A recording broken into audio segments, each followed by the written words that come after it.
না বলে যে পালিয়ে যায়, সে আসি বলে কখনো আসবে না।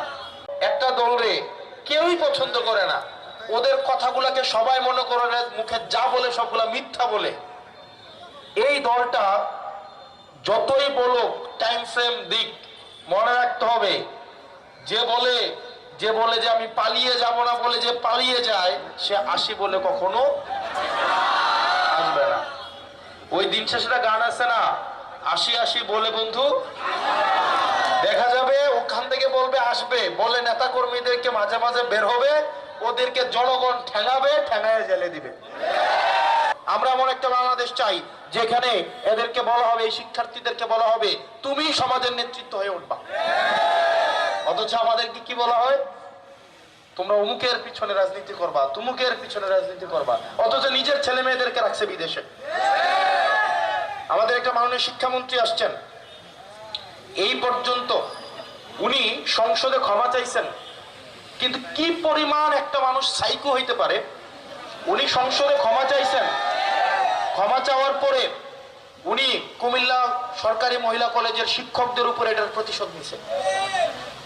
আপনি প্রশাসনের ব্যর্থতা, আপনার নিজের মন্ত্রণালয়ের ব্যর্থতা আপনি কলেজের নিরীহ শিক্ষকদের উপর আপনি চাপিয়ে দিয়েছেন, এবং আপনি আপনার যেই আইনের আপনার ক্ষমতার অপব্যবহার করে আপনি তাদের এই শিক্ষকদেরকে আপনি পোস্টিং করাই দিয়েছেন। ওই দিন শেষে ডাক্তার এবং শিক্ষক এই দুইটা নিরীহ শ্রেণী আছে, না পারলে গিয়ে ওদেরকে ধরে পিটাও। ক্ষমতাহীন শ্রেণী।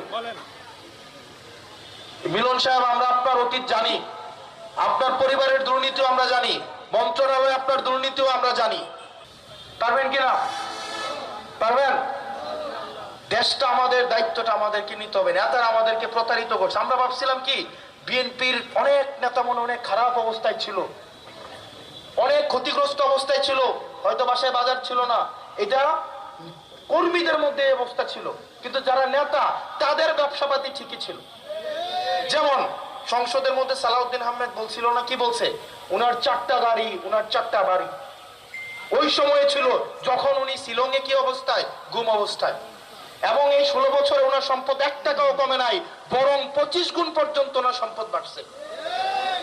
ওনার ছেলে ব্যাংকের ডিরেক্টর পর্যন্ত ছিল, কিন্তু যুব দলের ইউনিয়নের নেতা কর্মী বাড়িতে আসতে পারে নাই। পারছে?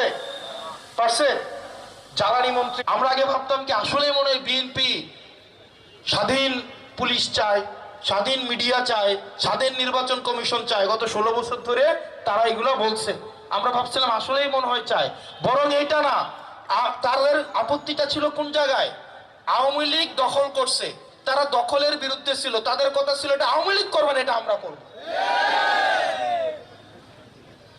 আমরা তো ভাবছিলাম কি দখলই করবে না, কিন্তু ওদের আপত্তিটা কি ছিল এতদিন? এখন দেখলাম আপত্তিটা আওয়ামী লীগের বিরুদ্ধে ছিল। তারা দখলটা চায়, দলীয়করণ চায়, তবে সেটা হবে বিএনপির নেতৃত্বে।